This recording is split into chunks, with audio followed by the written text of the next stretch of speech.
kamɓe gardi kamɓe noon Bocar oɗo wonno premiére kono université kanko sosno ɗum to kamɓe ɓe piidi TV micro maɓɓe nani ɗum noon ceerno weltima e ko garɗon ko nde wonno hunde sa fuɗɗi ɗum so yaaji a abbitto dow woɓɓe naata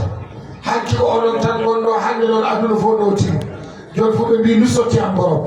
ko noon ceerno wayi ko noon jiyaɗo Allah wayi so gueɗe ɗe jeehi tan ɓen ɓe ɓeydoto yaaja goto fof yiɗat jokkade hen ɗum noon bandiraɓe keɗoɗen Cheikh Oumar Mouhamadoul Bachir Mountaga ha Cheikh Oumarul Fouti Seydina Mouhammad innahu bannabi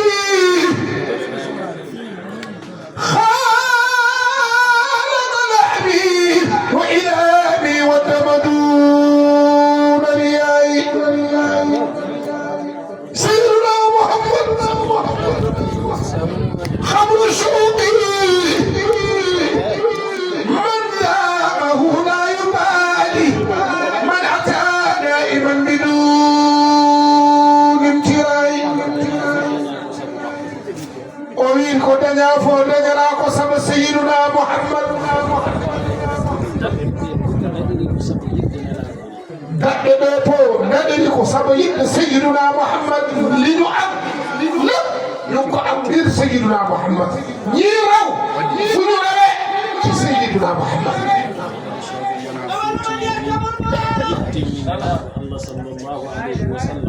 moo tax maamam Cheikh Alhaji Oumarul Fouti mu ni sama cofeel ci Seydina Mouhammad sallallahu alayhi wa sallam xottina sama der bi dammana sama yax bi dugg na ci sama biir yuqu bi man Cheikh Alhaji Oumarul Fouti Cheikh Alhaji Omar ne fii laa taxtaloog cofeelu yonent bi Seydina Mouhammad xawma jàllana wala jàllul waaye sama cofeel ci yonent bi xotti na sama der damm na sama yax bënn na sama yax bi cofeel bi taxtaloog sama yuqu bi xam nañ ni lu dem ba yegg ci si yuqu cofeel moom foofu la mën a yem min ko kanko wimi kanko kewmi wiide jantaluji ɗi nena man Cheikh Alhaji Oumarul Fouti lay faral di wax jantal mani kala wo Allah rokki gueɗal nokkuɗa ɗum koye nelaɗo Allah sallllahu alayhi wa sallam nena képp ku yàlla may cër bi boo seede yaa ko tibbeeci may Seydina Mouhammad sallallahu alayhi wa sallam minen luukateɓe yo galleji diine luukateɗi yo fof de ñalawma darde kamɓe fof koye caggal nelaɗo Allah sallllahu alayhi wa sallam ɓe gonata neena ñan ñeeñi yoy sunu ay maam teru diine yi ñu leen di tàgg ñu leen di bakk neena yawmal qiyamati ñëpp ñi ngi woy ci gannaaw Seydina Mouhammad sallallahu alayhi wa sallam dañuy bootu kadi ga kala ɓurɗo innede omo jortini e nelaɗo Allah ko golle makko yidde makko nelaɗo Allah tagi mo dañdi ɗum neena ku ñuy tudd ci addina bi di la màggal di la siyaar di la defal lu ne neena loolu li la ko may mooy sa cofeel bi nga sopp Seydina Mouhammad moo nekk ci yow mu sotteeku ci yow tuuru ci yow yàlla dara jaale la ngir loolu Muhammadun sayyidul kawnayni wathaqalayni والفريقين من قرب ومن عجب نانا محمد البشرين محمد سيد الكونين والثقلين والفريقين من عرب ومن عجم موم سيدنا محمد موي بدف بيغا خامني موي كليفه نيت ني موي كليفه جيني موي كليفه نيت ني خونقي موي خليفه نيت ني ويخني موي عرب موي عجم kanko woni jamirowo waɗe kanko woni kaɗowo worɓe moom Seydina Mouhammad moom rek la yàlla may mu digle ñu def mu tere ñu bari kanko woni mo ganduɗa ko kanko tan Allah yiɗi alamo Allah yiɗi so wona nelaɗo Allah sallallahu alayhi wa sallam kala mo Allah ene yiɗirtuma ko yidde nelaɗo Allah sallallahu alayhi wa sallam neena sayyiduna Muhammad sallallahu alayhi wa sallam yàlla bëggul kenn yàlla soppul kenn sayyiduna Muhammad rek la yàlla sopp képp ku yàlla sopp cofeel bi nga sopp sayyiduna Muhammad moo tuuru ci yow moo tax yàlla sopp la ngir sayyiduna Muhammad ko haɗi en mantude nelaɗo Allah ay jimowo wino law nasabat qadruhu ayatuhu idama ahyasmuhu hina yud'a darisa rimani neena lu tax ñuy tàgg duñu tàgg duñu bàkk duñu kañ duñu woy sayyiduna Muhammad sallallahu alayhi wa sallam comme ni ko Mouhamadul Bouchayri waxee ci burdam bi ci qasida bi way bi mu wax léegi law nasabat qadruhu ayatuhu idaman ayasma'u hina yud'a darisa al-iman eywa so tawi en jimani ayasma'u hina yud'a darisa al-iman eywa so tawi en jimani nelaɗo Allah en jimi taniraɓe men tan en moomi deedi men en ñaami lacciri men en leloyima en mbaɗani ko haali neena lu tax duñu woy sayyiduna Muhammad bu ñu tàggee sunu ay maam wala ñu tàgg sunu ay baay wala ñu tàgg sunu ay kilifa ñu lekk sunu cere wala ñu lekk sunu soos wala sunu ay ganaar yu ñu reer su roof naan sunu boisson raay sunu biir dem tëdd waaye delloowuñu matt ca daala defuñu lu ñu war ndax yonent bi la ñu war jëkkee moom la ñu war bëgg kay hay so tawi weɗi taniraɓe men de wonko kam ganduɗa kam welataɓe kam ngam ko ɓe dañi ko fof ɓe dañi ɗum ka sabu nelaɗo so en inniɓe en jimiɓe en goppimo ɓe jiɗi o en mbaɗani ko haani enen koye men te kamɓe nen ɓe jiɗa ɗum neena bu neexee tam de manqué na ndax bu ñu woyee sunu ay maam tàgg leen kañ leen bakk leen fàtte yonent bi sallallahu alayhi wa sallam loolu du leen neex de te li leen di neex moo tax ñoom li ñu am ñu ngi ko am ngir yonent bi sallallahu alayhi wa sallam kon li leen di neex mooy seen njaboot bu ñu dajee lekk ba suur jëkkee ci yonent bi mujjee ci yonent bi mate anda an Idrissa onon yimoɓe nelaɗo Allah sallallahu alayhi wa sallam e ɗemɗe moon janngo jeyge ala e moon laawol ngam Allah ko holko tagri aljanna sabu nelaɗo sallallahu alayhi wa sallam aɗa daro aɗa yima nelaɗo yimɓe ɓe ko ɗon daɗiranno ɗum waɗi janngo onon yimoɓe nelaɗo onon almuɓe onon daroto oɗon petto oɗon jayso oɗon naato e nder aljanna neena yéen tàggkatu sayyiduna Muhammad yi na ngeen xam ni yàlla musal na leen ci safara ndax sayyiduna Muhammad moom moo tax yàlla bind lépp ku tax yàlla bind àjjana mooy sayyiduna Muhammad ku tax yàlla bind safara mooy sayyiduna Muhammad yow nag nga solu ba rafet taxaw di tàgg sayyiduna Muhammad nit ñi fa la ñuy rawante moo taxit nee na ëllëg yéenay bàkku yéenay jeysu yéenay fettaxu yéen ñëpp ngeen ànd dugg àjjana yàlla ci yàlla boor o nokkani hen noon ceerno men wasila men Cheikh Tidiane radiyallahu ta'ala anhu o addani en ɗariiqa Cheikhna Ahmada Tidiane o ɗo mo mbirteten la ilaha illallah astaghfirullah اللهم صل على سيدنا محمد الفاتح لما أغلق والخاتم لما سبق ناصر الحق بالحق والهادي إلى صراطك المستقيم وعلى آله حق قدره ومقداره العظيم جوهرة الكمال حقل من جول من ورقني أنه كم نلا صلى الله عليه وسلم بيرمي كلاول شيخ ko almudo hen ko nelaɗo woni ceerno cheikh ko almudo heddiɓe ɓe fof ko baydaji neena yonent bi sallallahu alayhi wa sallam nag may ci sunu sëriñ Cheikhana Ahmada Tidiane Cherif lan la ñu yonent bi joxal Cheikhana Ahmada Tidiane mooy astaghfirullah al-azim alladi la ilaha illa huwa al-hayyul qayyum teg ci salaatul fatiha li mu wax ناصر الحق بالحق والهادي الى صراطك المستقيم متكرا كلمه التوحيد ولا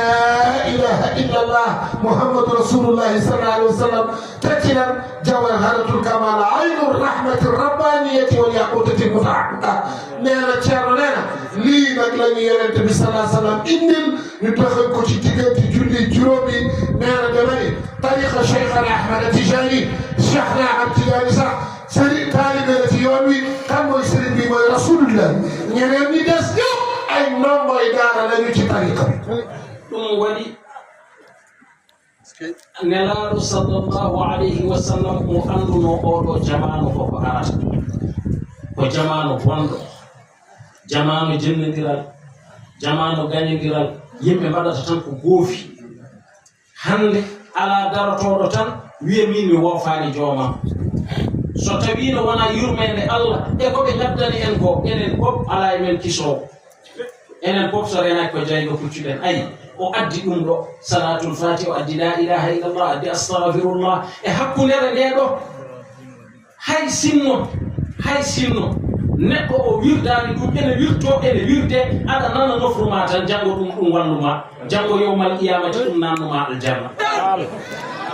neena yonente bi alayhi salatu wassalam mujjud jamano bu doy waar lay doon jamano mbañante jamano nooneel jamano mooy yàlla jamano kiñaan jamano yàqante jamano suul ay jëf yu baax moo tax yonente bi indil ñu طريق بيدوك شيخنا أحمد التجاني أستغفر الله بأكثرات الفاتحة نقول يرد الصبح أبنون نيني دي تراح السن بقرات كم مرون تخو ني موي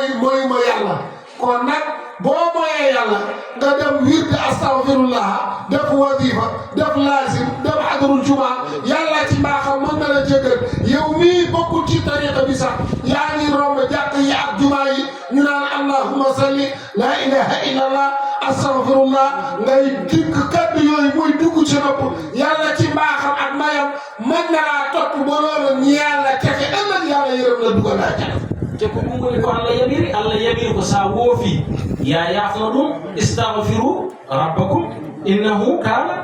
ghaffaran yursili samaa alaykum midraran wa yumdidukum bi amwalin wa banina wa yaj'al lakum jannatin wa yaj'al lakum anharan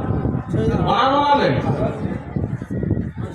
wadde Allah yamiri en koye so en mbaɗi bakka ko yo en tuub ayi ɗo Cheikh Tidiane taƴani en ɗon astahfirullah addani en jampe addani en sabunde lootoɗa mataw saɗa yaha to joome kay ko ma laaɓa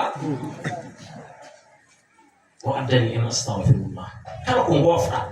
so tawi a jooɗima e ɗum ɗo no wiyete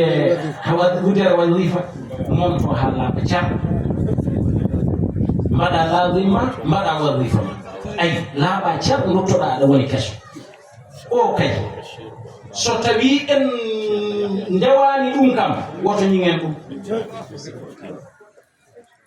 wonko rokkuma ka anda an e hoorema kanko Cheikh Tidiane ƴeew mbimi nana tan yimɓe no mbirta la ilaha illallah naftoroɗa hen tawa anda koota galle ma tawa aɗa hiisi tawa anda hisnuma ko alhamdulillahi la ilaha illallah wa inna teɗo e istigfaruji batteɗi ɗi ɗin haɗi musibaji yerde e dow ma an ɗon ka famde daroɗa ɗa mbiya Cheikh Tidiane ko giɗa min deminami o la ilaha illallah ko woni hen kalimatu tawhid astaghfirullah holko woni hen salatu ala nabi holmo bamum inna ɗo mi namni wona ko nelaɗo eyyi joni noon ɗum ɗo biyowo moƴƴani an wadde mbiɗa ko Allah e nelaɗo e ko watte e Allah fof moƴƴani yimɓe yo gartir haqqillaji mumen ganda Allah ko gooto ko Allah neni nelaɗo Allah dellin salatul fatiha totti Cheikh Tidiane ala bawɗo ittude ɗum ha yewme dara o nokkani hen noon ceerno mon giɗo mon mo ganduɗa kanko yidde makko e nelaɗo aduna o pop ene seedi won wiyoɓe kanko Cheikh Omarul Fuutiyu kanko koye ruhu nelaɗo Allah o wuuri ko toon wonno woni suudu makko gila wuuri won kay alay sago nanday makko gila on woni ruhu so jamma yoni o jofata koye nder ruhu nelaɗo Allah sallallahu alayhi wa sallam kanko Cheikh Omarul Fuutiyu kono noon ko kalami ko mbeɗa yinno Abdoul Aziz en ɓeeɗen wona annene halduɓe jolfe neena fimo commencé moy astaghfirullah mi ɗon wax sunu borom moo jëkk wax astaghfirullah fa qultu astaghfiru rabbakum innahu kana ghaffara يرسل السماء عليكم مدرارا ويمددكم بأموال وبنين ويجعل لكم جنات ويجعل لكم أنهارا ما لكم لا ترجون لله وقارا يلا نينا سوغين بغي دف بكار ما جيغل لين نانين واخ استغفر الله سوغين بغي ووت علال ما باي لين نانين واخ استغفر الله سوغين تاكي اي سوخنا بغي نجابot نانين واخ استغفر الله bu ngeen tukkee bëgg alal na ngeen wax astaghfirullah kon astaghfirullah mooy caabi bi nga xam ni moom la ñuy ubbee buntu bi jëm ci sunu borom tabaraka wa taala kon nag nee na maa ngi leen di laaj nag kàddu yii nga xam ni ñoom la ñuy wax ci wërd bi muy astaghfirullah est-ce que nit buy sangu suba ak ngoon ay téeméeri paan danga set wala doo set da ngay set wecc kon astaghfirullah bi ñuy def suba ak ngoon mooy fóot bàkkaar yi beneen bi ci tegu mooy salaatul fatiha kan lañ ko jox Cheikh Ahmad Tidiane ku ko jox rasulullah sallallahu alayhi wa sallam salaatu ala nabi yàlla moo ni inna allaha wa malaikatahu yusalluna ala nabi ya ayyuha alladina yusalluna ala nabi ya ayyuha alladina amanu sallu alayhi yàlla nee na man ak samay malaaka yi julli naa ci sang bi Seydina Muhammad yéen nit ñi gëm yàlla julli leen ci moom kon julli ci yonent bi yàlla moo ko digle nee na laa ilaha illa allah mooy kalimatu tawhid nit munul nekk jullit te waxul laa ilaha illa allah muhammadu rasulullah man qaala laa ilaha illa allah daxala isni wa man daxala isni amin azami laa ilaha illa allah mooy këru yàlla te yàlla nee na ku wax laa ilaha illa allah dugg nga ci sama garanti te sama garanti ku ci dugg ba musal la bëggoon loolu la Thierno wax ci tariqa bi nee na bu loolu passé nag mu tànqal ci sunu sëriñ mooy kat Cheikh El Hadj Omarul Fuutiyu al-Kadwiyu Halwaariyu nee na Cheikh El Hadj Omarul Fuutiyu ba muy nekk ruuxu moom fu mu doon fanaan mooy ci ruuxu Sayyiduna Muhammad ndax moom Cheikh El Hadj Omar bëgg na yonent bi depuis bu mu nekkee ruux ndax wax na ko sax wali hubbuhu qabla wilaadika jalbati nee na man sopp naa yonent bi man Cheikh El Hadj Omar nekk gu ma dara gane gu ma àdduna maa ngi sopp yonent bi kon loolu day firndeel li Serigne Ba ruuxu Cheikh El Hadj Omar mu ngi doon fanaan ci ruuxu Sayyidina Muhammad moo kooku mooy Cheikh El Hadj Omar mu ne lii may wax nag maa ngi koy wax ci tukulóor waaye dugg naa sama mbokk wolof yi ñu dëgg ci ñu xam ne lii may wax ñun ñëpp ñoo ko bokk. joni noon mi namni oɗo ceerno ko nelaɗo dañi koye Allah rokki hen Cheikh Tidiane radiyallahu taala anhu kanko Cheikh Oumar no waye nelaɗo Allah holɗe seeremɓe ɓurɗo nandudemo yaadu e nelaɗo kalne kam goo nelaɗo yaɓɓatno e kaaƴe baygal mo maaka Cheikh Oumar yaɓɓata kaaƴe baygal mo maaka son ƴeeyi namɗo e gunjuro en nam ñanden tan ceerno Bachir en gummi to nelaɗo wat jihadi hol mbaɗɗo jihadi taggal Cheikh Oumar nelaɗo sallallahu alayhi wa sallam nde waɗata jihadi koɓe kaɗiɓe ɗum Makka yalti feeri nde naate hayre yalti fuɗɗi wadde jihadi Cheikh Oumar nde waɗi jihadi ha gayni holɗo wattidi hol jiiɗo yanande ma kalne kam ceerno yimɓe woto Allah rokku on gueɗal ha gayna jooɗoɗon oɗon puttine gite mon oɗon ndaara ha woɓɓe ɓama ha laaɓa cara neena Cheikh El Hadj Omarul Fuuti radiyallahu taala anhu li mu am ci Sayyidina Muhammad maa ngi leen di laaj kan ngeen gis doxinam ak jëfinam ak waxinam ak meloom mu nuru kenn ci bëgg Sayyidina Muhammad bi Cheikh El Hadj Omar kenn la ci yonent bi ndax mboolem fi yonent bi jaar ak mucjisa yi yonent bi def yëpp Cheikh El Hadj Omar def na ko yonent bi sallallahu alayhi wa sallam ngir cofeer bi ko yàlla sopp bu dëggoon ci xeer bi day nooy ba mel na mat la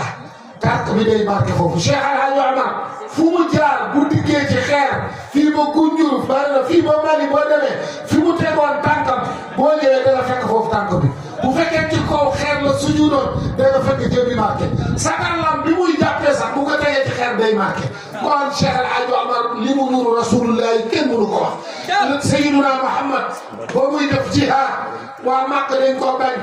nootal ko yàlla di ko génnal Makka nga dem Madinatul Munawwara mu dal di def muhaajar mu dem mu dugg xaaru Hira mu génn mu def jihaad Cheikh El Hadj Omar ba muy def jihaad bi moom dafa def jihaad bi xare gannaaw yonent bi kan ngeen gis mu def jihaad kenn lañ fi gis mu Cheikh El Hadj Omar te rasulullahi moo ko sant mu ni ko boo defee jihaad bi boo paree da ngay dugg xeeru Bandiagara maa ngi yow foofu la ñuy tase yonent bi dugg na xaaru Hira génn def jihaad Cheikh El Hadj Omar def jihaad dugg daga Bandiagara kenn gisutu ko mes kenn du ni gis naa boppeelu Cheikh El Hadj Omar kenn du ni tanal leen ko naaj kenn du ni jullee leen ko kenn du ni sàngalee ko kenn du ni ñaanal leen ko kenn du ni wax Cheikh El Hadj Omar fii la tudd ba tey kenn gisul ba mel. oɗon jiide rawdoji ɗe no keewi rawdoji no keewi taniraɓe makko nen hen ɗum tagata hananta luka sa yeehi juuroɗa ɗum ceerno Seydou Nourou nanɗa sa yeehi juuroɗa ɗum e woɗɓe wonɓe mari e rawdoji gonɗe e Sénégal hakkude tan sama baay sama mam kono oɗo kay ko kalis e seeɗa ɗum woni ko sëñ Ababacar wi ko gonga abuddini wa taqwa akhu siddiqi wal huda walam yarda ma laysa aliyu anhu radiya ɗum ko ɗum gonga caɗum neena armeji bare nañu de waaye kii yàlla jox muy Cheikh El Hadj Omarul Fouti neena boo demee Louga daa fa fekk muntaqa Taha Cheikh El Hadj Omar soo buggee nga dem ziyaara ko ñu ko suul bétuwaar ñaar fukki at ak juróom-ñeent ñu sulli ko mu mel ni feneen ñu yóbbu ko Louga woo mag ñi fa nekkoon ñëpp tiim ko mu ngi mel ne léegi la nelaw ñu sangaat ko jullewaat ko rob ko Louga boo demee ziyaara boo demee Dakar fii ri avenue Aladji Malick da nga gis Seydou Nour Cheikh Omar mu ngi foofu ñëpp di ko ziyaar moom surtout Cheikh El Hadj Omar la borom kéemtaan la li ko yàlla defal néew na góor gu mu ko defal ak ñeneen surtout Cheikh El Hadj Omar yi nga xam ni ñu ngi ci addina bi foo dem dégg leen ziar ni seen armée la ngi nii waaye sunu góor gii. borom yëpp ak ñeneen ñu dul ñooñu. ñi ma sañ wax ñii ñi ma sañ wax ñii. te kenn duma ci ayibal duma ci sikkal. ñooñu laa tibb. waaye lambuwaale ñeneen ñëpp nag koo dem da nga ne armée la mu ngi nii nga ziar dem sama maam. wala sama baay. waaye Cheikh El Hadj Omar borom yëpp yi turandoo waa ji. wala ngay gis ba mel wala gis kiiraay wala ñuy fi gorop wala Cheikh Omar mu ni neex Khalifa Babacar li mu wax ci Cheikh El Hadj Omar abu diini wa taqwa axu sidqi wal huda walam yarda ma laysa ali anhu radiya nee na diini l'islam bu doon mbubb boo ko solalee Cheikh El Hadj Omar mu yem ci moom képp ragal yàlla bu doon yére boo ko solalee Cheikh El Hadj Omar mu yem ci moom képp du ko ëpp walam yarda ma laysa ali mosul def lu yàlla gërëmul mosul rus na yàlla gis ko fu ko war a gis rus na yàlla attu ko fu ko war a attu kooku mooy turandoo ki mooy Cheikh El Hadj Omar mooy sunu sëriñ bi ñu yàlla jox. Seigneur Babacar nde yimata ngol ɗo jimol ko tawa ko omo rafi o yimɓe fof cikki ko heno yahata docteur eɓe mbaɗi façon fof waɗama ronka ha Cheikh Oumar ara e makko woodi ko sakkitimo tuute e makko ummi o selli wen nde ummi tan o ɓawi kuɗol makko o windi ɗiɗoji neena Seydi Aboubacar Sy borom mbaɗde kaala ɗi du ko dëngal du ko wengal ci dëgg bi la koy teg kooku mooy Khalifa Ababacar Sy neena qasida bi ba mu koy woy Cheikh El Hadj Omar moom Seydi Aboubacar Sy dafa feebaroon feebar bu metti ba ñëpp yaakaar ni ci feebar bii lay demee barsax mu tëdd guddi maam Cheikh El Hadj Omar feeñu ko am secret bu mu ko jox def li ko Cheikh moom Seydi Aboubacar ci la wër pen demul docteur demul ci jabarkat demul ci sëriñ li ko Cheikh El Hadj Omar feeñu wax ko li ko wax mu def ko mu wér cëng xëy suba taxaw jël xalimam nag ak daam صوص بند قصيدة بي أعاني بشوق لم أذن فيه ثانية تحيرت من لقي الذي كان هاديا أبو الدين والتقوى أخو الصدق والهدى ولم يرضى ما ليس العلي عنه راضيا كون خليفة بابكر لمو كيس ما بند لمو بند وخ لمو باخ كوكوي وادي ngeen Khalifa Babacar Cheikh Marcel Maire borom mbir la de Khalifa Babacar dooleem dayoom ak fi mu toll ci yàlla su waxee nit lii kooku nit war nañ ko seetaan ñoom waliyu yi duñu dee hayyun laa yamuut ñoom duñu dee lu tax xoolal rek ñandeental komin jehiɗo gaaya ziyara gaaya o sa noddi Chérif Ibrahima ma haalani sëñ Maodo mo sëñ Abdou ko bammu are mum koyɗol wi Cheikh Oumar Bachirou kañum e Chérif Ibrahima ndeɓe naatata e tante he minen gardiɓe min sëñ Abdou e Cheikh Oumarul Foutiyou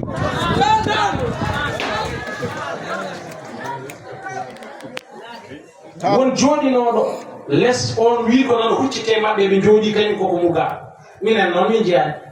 kono kanko sëñ Abdou e hoore mum hoyɗitini eywa alhamdoulillahi mawɗo mo sëñ Abdou o wi bamma ko hoyɗitimo wimo minen de ziyara gayo o hono mum hikka ala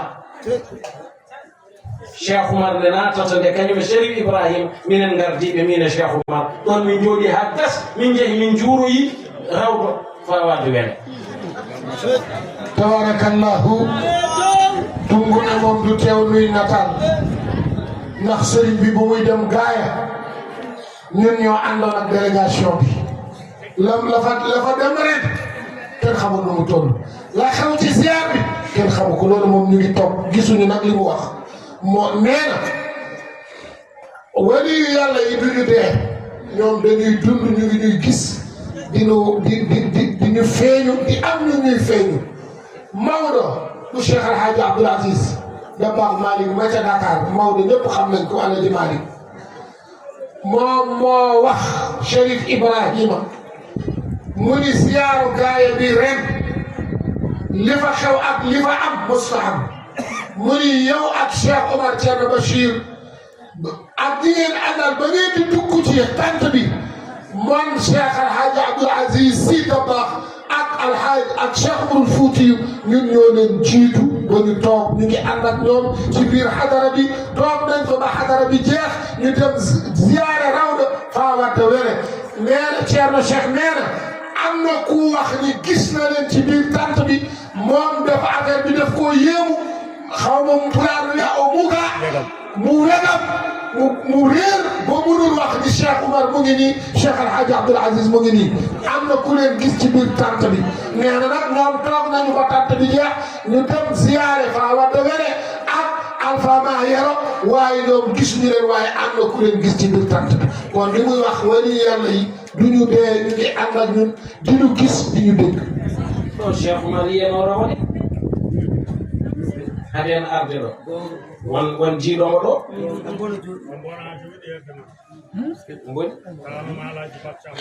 te aɗa anndi ɓe ko mawɓe so jii huunde foko laaɓi eskey eskey ɗum fof noon min haawanimi Cheikh Oumar arde ɗo min ngoni ɗum o arata kala ɗumin ngoni omo ɗon foti min ganda foti min mbasa andude wona ɗon haawi min ko nde min gummoto emin gummoto Cheikh Oumar hande o Cheikh Oumar jamanu men o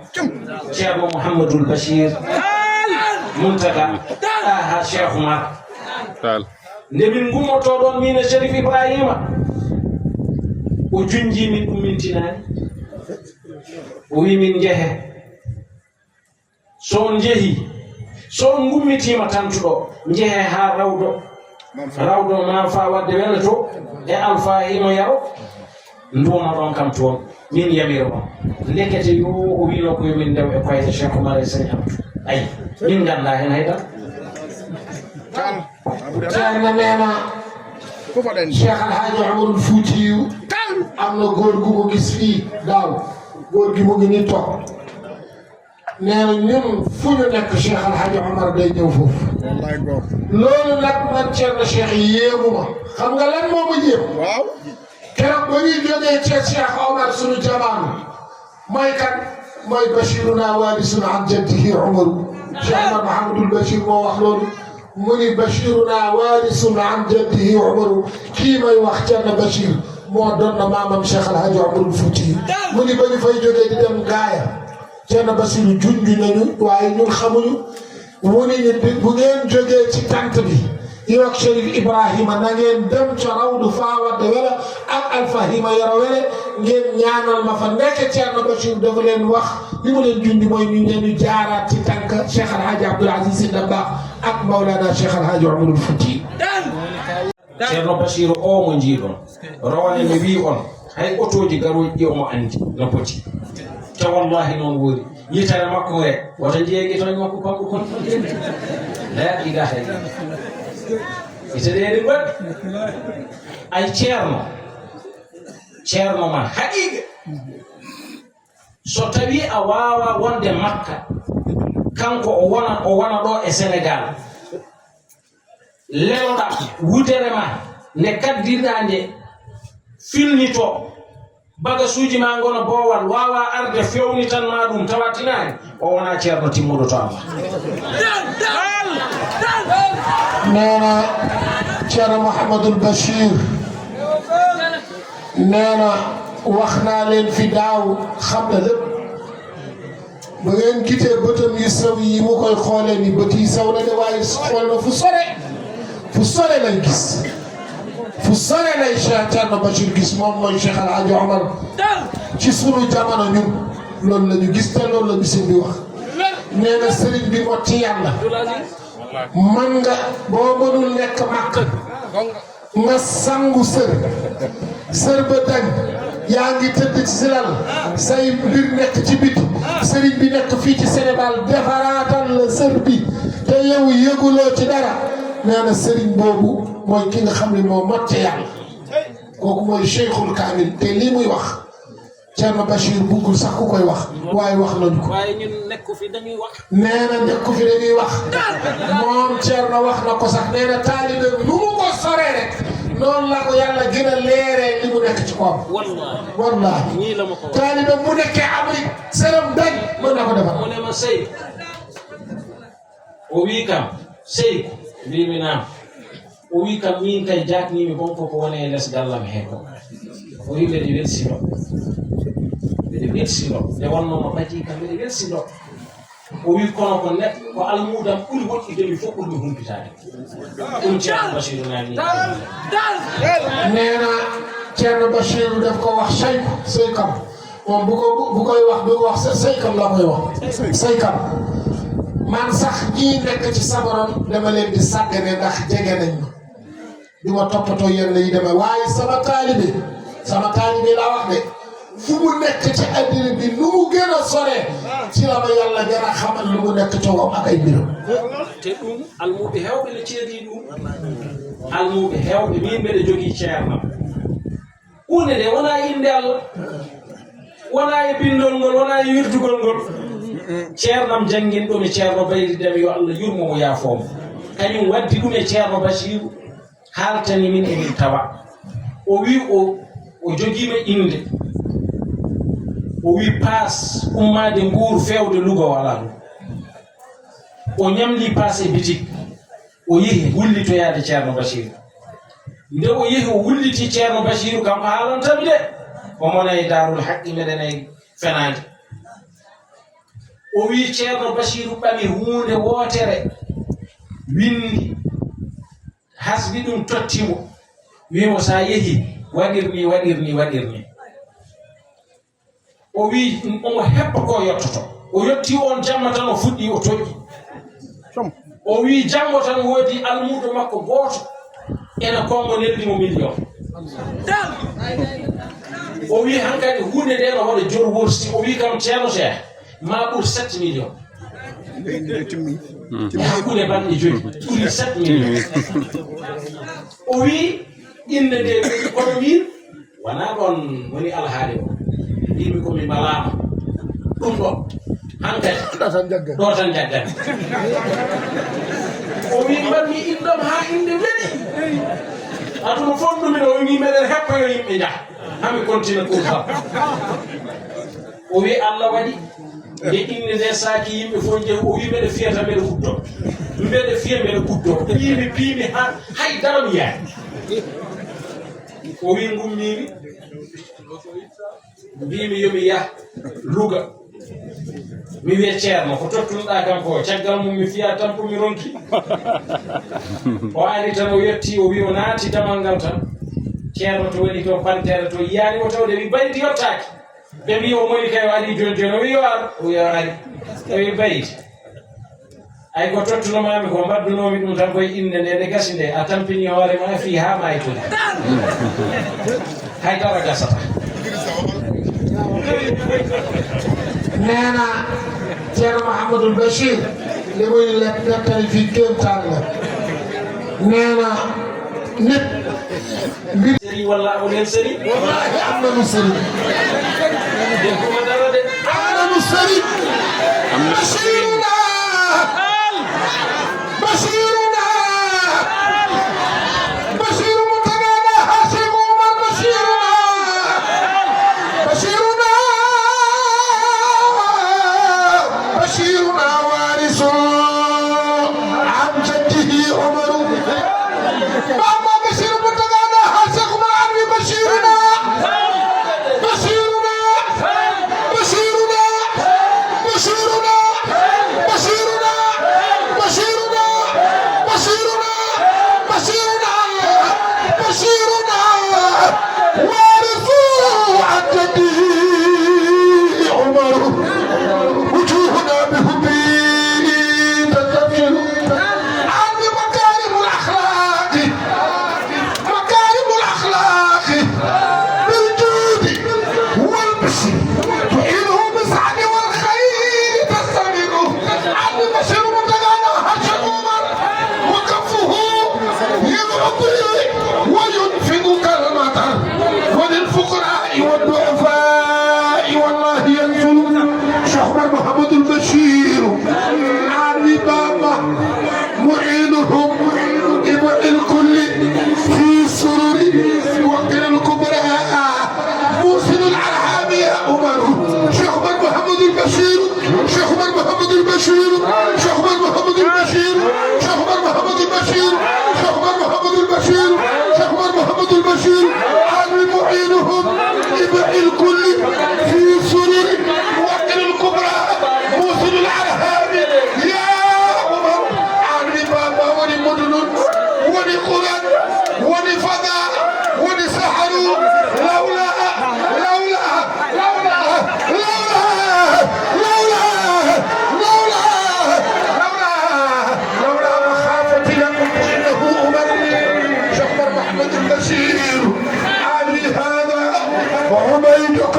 شيخ عمر البشير يتبرك بمدح شيخ البشير شيخ Mouhamadoul Bachir وأمان الجامع كان نبنا إن جبار كمان يامي نبيري نودى نور غفار قوي نبني أكان تشاكار لنك أنا ندعو تشاخان ñun est-ce que dañu nekk ci caaxaan ñun ñii juddutu kalimatu la ilaha illa allah muhammadu rasulullah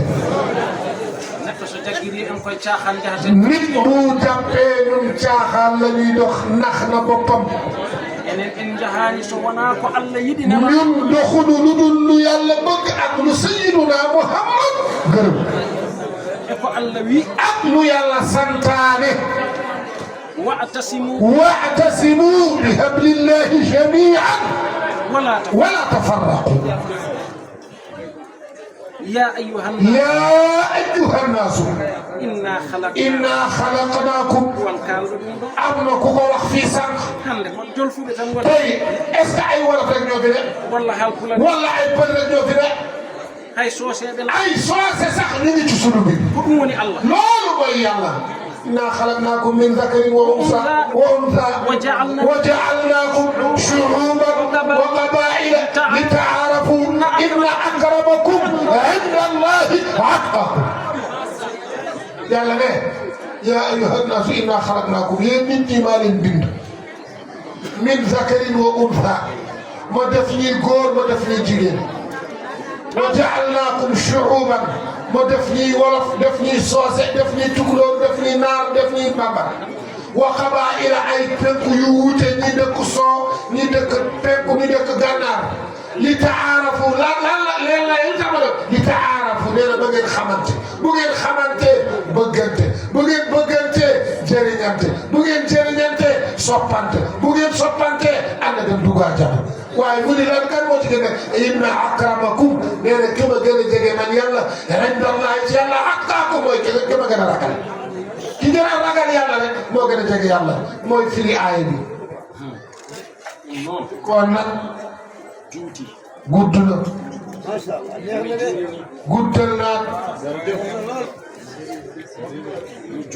guddal naa walaay guddaloo taw te guddal naa waaye li nga guddal neex na lu tax ndax tey moom fi nga génne nooy na laa tabaarakallah kon nag yàlla leen yàlla taxaw yo Allah reyam on yal na leen yàlla wattu yo Allah ɓamtu on yal na leen yàlla yëkkati on mbawan naaɓe yéen waa mbaawaan gande ɗum ko jingol hami gayna nee na yéen mbaawaan yal na leen yàlla taxaw yal na leen yàlla wattu ndax lii sot la ɗum ko jingol lii sot Bambod eywa alhamdulillah DSTV no wiyete Bokar en Bokar somi limi tan mo limi damay jóg Cheikh Tidiane no wiyete Muntaga xibaar bi nga def fii matale na lépp Allah jërëjëf jërë ngeen jëf kontaan naa bu baax yal na leen yàlla fay yiw leneen li des koye ndungu wona yimɓe poti yo nduttu e gese aduna o hande ko aduna muuso yimɓe ɓe pot yo ndutto e dewal Allah ndutto e gese ndemoya ko yiyaɗo ko o aduna wayi musde ni kala mo ɓamani leydi mum jogui aɗa rema koye tampere gonata so reynaki ma heege ware ɗum noon tinnoɗe enen fulɓe so en giwi e gaynaka men ndurtoɗen kadi alhamdulillah e ndema men mbasen ƴewande hay goto hay hunde ay neɗɗo saɗa yiɗi rimɗude yo taw aɗa wawani hoorema sa wawana hoorema tan a rimɗani te ndema no wayi fof kañum koko laaɓi ceer sa remi en ñamata ñammina ɓesmuma a ñamani riba deedi kewɗi nani pusa e nder leydi mo riba fusid men eɗen ñaago Allah enen ɗin deedi woto en jeeye kono ɗum fof waɗata ɗum ko ruttade e ko tawrunoɗen taaniraɓe men hanki e heccanki duttitoɗen hen taaniraɓe men e heccanki e hanki jahata ɗannota ndemat tan nanna e nder paabi ene itte ene ñaame ha hitande no wuuri kadi ɗum enen noon Allah walli en hande e ɗum weeɗi hande ko roose won kalɗo ɗum ɗo joni hande ɗo goto e mon fof no wawi dañde dépasse mum ha wawa dañde ko ɓurti dépasse mum neɗɗo noon so tawi dañi ko ñamɗa a dañi ko jarɗa sa rewani Allah tan an toñorema sa yi haalullaji ɗi keewi ɓe nana ƴattodira ɓe nana doga ko wasde liggade tan ay liggotoɗo on ƴattodirtaki yennedirtaki ala jot mum ni ɗum ɗon noon tinnoɗe e dewal mon Allah tinnoɗon kadi e ndema liggeyaji mon ɗi jaggon kañum woni ndimagu mon politique e gueɗe goɗɗe pop ko gongo so waktu mum yonti mbaɗe ɗum haɗaka kono noon woto mbaɗe hen abisé on jii hannde leydi ndi no yimɓe ɓe ƴattondirta no yimɓe ɓe jennondirta no kaalondira ko boni kaalondira ko soofi hannde a yiyat dimo neɗɗo daroo tan e internet haala ɗum ko soofi min ceerno Cheikh de kala mbiɗomi ko soofi mi yaafima kono a waawa ruttindemi caggal e wonande ko Allah yiɗi ko min maayanmi koye ko Allah yiɗi ko so tawi ko ƴattoɗe walla jannooje walla ɗen geɗe ruttinta neɗɗo joomum yo leroyo anda tampi kala ko Allah yamire e bani adama en e leñol ngol e aduna o wona leñol ngol tan min ceerno Cheikh wona leñol ngol tan gonanmi min hannde jolfuɓe ɓuri yiddemi hannde jolfuɓe ɓuri yiddemi ay somi yeehi Tiwaawan cikkata ko toon jeeya somi yeehi Touba cikkata ko toon somi yeehi kala ɗo jaami e galleji diine ɗi somi yeehi Kaolack cikka ko toon wadde min komi universel ko pop gonani heddo noon ko bul waɗani minal imani yidde leñol ma noon koye imanagal jeeya hatta noon sahaa fof wooda hen ko ñastiɗa mbaɗana leñol ma ɗum woni ko jiyatton mbeɗa daro mbeɗa haala wona mi yiɗa punti aduna ono heewi punti hewɓe nan darono punta leñol ngol ena kaala e leñol taw kaalat ko fof ko bawɗi hunuko mbawana leñol haydara ko haala mais posuji mumen tan jahata min noon mi sohlani posuji onon dayiraji kono mbeɗa namni on won e mon mo ngarmi men mi arde mbimi ndenninane kam kaale dande dow yimɓe no mi meeɗi arde goto mon tan mbimi gadde hada e tanam wona ko min ɓamata ko Allah yeɓmi ko mi renda ɗum e mon wadde wona haaloɓe kersi onon jabti ɗum noon Allah jarama on jarama vacance o kadi vacance o yonti onon élevage ɓe e IGB onon kaldanɓe sukaɓe ɓe yoɓe ndento geeƴ hewɓe nana jaaha e geejuji ɗi ena joolo yummiraɓe mumen loro tawa jomum yeehi ha hebdora tan ko hebde thèse mum yaha geeƴ eywa yoolo toon yoɓe ndento ndiyam ɗam wattu oɗo so yonti moƴƴi ko kamɓe pop so on janngani école jahon janngoyon Qur'an jangon diine mo kamɓe pop yoɓe dutto e diine he ɓe ganda ko ɗum Allah yiɗi kono sa janngani tan ko fijirde sa ngabboyiki école kadi andata haydara kono sa janngoyi Qur'an haqqille ma uddito